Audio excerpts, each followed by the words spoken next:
السلام علیکم ناظرین، آپ دیکھ رہے ہیں JN نیوز اور میں ہوں آپ کی host Rubina Chaudhry.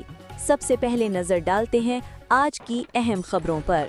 Hyderabad bureau chief Javed علی چنہ سے حیدرآباد SSP شاہ زیب چاچڑ کا کمسن گھریلو ملازمہ پر تشدد کے واقعے کا نوٹس۔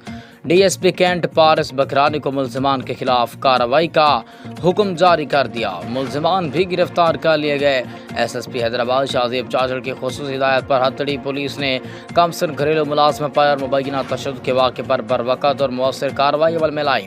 تھانہ ہٹڑی کی حدود علی آباد کالونی میں کم عمر گھریلو ملازم پر تشدد کی اطلاع موصول ہونے پر SDPO کینٹ پارس بکرانی، SDPO جلال چھلگری کاشف قادری، SHO ہٹڑی انسپکٹر غلام فاروق راہوپوڑے نے مشترکہ کارروائی کرتے موقع پر پہنچ کر گھر کے مالک صبغت اللہ شاہ اور اس کی اہلیہ زبیدہ کو حراست میں لے لیا۔ متاثرہ بچی جس کا نام سجنا اور عمر تقریباً 9 سے 10 سال بتائی گئی ہے کو باحفاظت بازیاب کروا لیا۔ ابتدائی بیان کے مطابق بچی گزشتہ 2 سال سے مذکورہ کے گھر میں ملازمہ تھی، جہاں اسے معمولی باتوں پر تشدد کا نشانہ بنایا جاتا تھا اور اسے گھر میں محدود رکھا جاتا تھا۔